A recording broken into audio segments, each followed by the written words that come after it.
Hi, this is Dr. Nick. I'm the Incrementalist here with healthier insights for your business and life. And I'm Fred Goldstein with Accountable Health, and I'm here on healthcare system improvement as well as helping employers get back to work after COVID-19. So Nick, been an interesting week.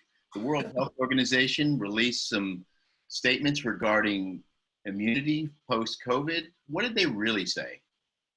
Well, should we start with what the press picked up and seemed to amplify?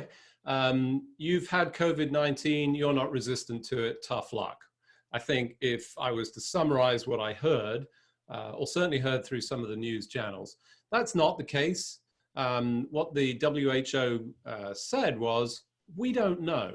So if you go based on other viruses and other experiences, just as an example, we know that from a standpoint of some viruses like influenza, if you have influenza, the current season's worth, you're resistant, at least for about 6 months. So that's one of the low ends of the spectrum.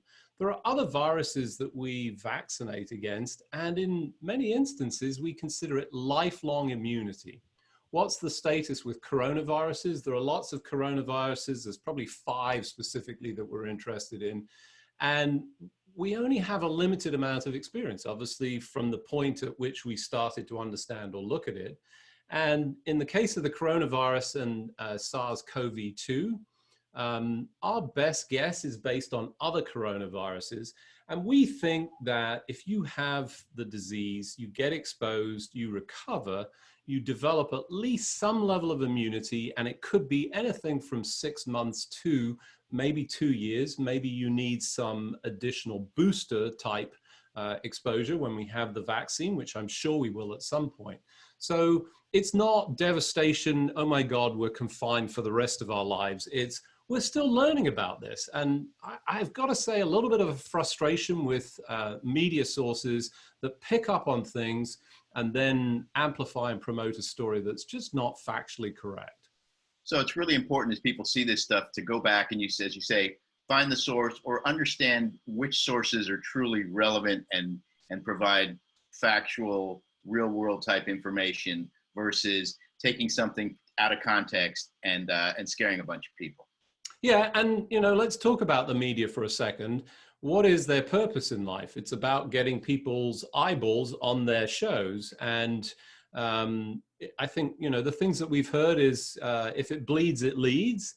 That's pretty much, the prevailing position for the news media is, millions of people had an ordinary day with no accidents and no problems at all. Not interesting news. So take that in the context, go search and look for decent information from reliable sources, WHO, CDC, reputable healthcare facilities like Johns Hopkins, UCSF. All of these folks are really trying very hard, as are many of my physician colleagues, to put out good, reliable, scientifically based information. Dave Shulkin is another example. We've got extraordinary resources. Go access them. Don't use the news and the media as your main source of scientific information. Absolutely, it makes a lot of sense. So what about you, Fred? I know you've been looking at some of the desires of different states to open up. I know you've looked at some of the insights from that. Tell us what's going on in terms of how we might open our world up again. Yeah, so interestingly, just a quick story. Yesterday, we decided to take the boat out about 8 o'clock in the morning. I get there early. It's 1.5 miles from my house. I dropped in. I was the first person there, so I felt great. I'm in the water. Then somebody else shows up, and I headed out and never really had to interact with people until 2 hours later when I come back. The place is full. There is no place to park any more boats or trailers. Fortunately, there was somebody there from Florida Fish and Wildlife, Fish and Game, and they were very clearly wearing a mask and telling people, stay distant, make sure your boats aren't too close, all these things. But as I pull up, I notice 12 paddle boards lined up along a fence with a whole group of people, and in pulls the sheriff, interestingly, at the same time, and just goes right up to them and says, are you people social distancing? Are you going to social distance? And it really is showing it's up to all of us. As we begin to reopen, we have to take responsibility. And of course, they said, oh, when we get on the water, we'll stay 6 feet apart. No, you should be doing that now. And that's what we still have to get through to people. the other interesting thing, go ahead. I think, first of all, I can't be the only person that's going, wow, Fred's pretty lucky. He's only a mile and a half from the water and he gets to go out in the water. I'm just going to say, Fred, you know, lucky you.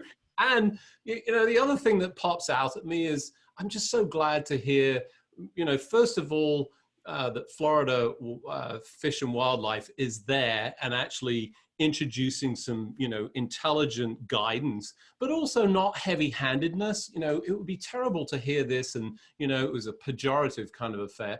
No, people are trying to learn this. I think we have to give people a little bit of laxity in this, but it's important to enforce it and it's important to give people the right guidance. Absolutely, absolutely. And it's interesting now to watch. Georgia's governor has announced that they're going to reopen. And I took some time and went through the entire order, the proclamation, whatever it's called, that the governor put out. And they put in some interesting things. They're thinking through who are the at-risk people? How do we keep them safe? And they identify them clinically with various conditions, whether it's an obesity at level 3 or it's asthma, moderate to severe. They talk about the elderly if you're over 65, that all of those groups still need to consider shelter in place, only go when necessary.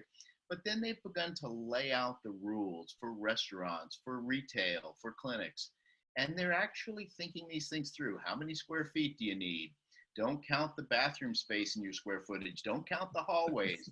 Use paper menus. All of these things are interesting ideas that I think we'll begin to see need to get spread out to the other companies and the other businesses.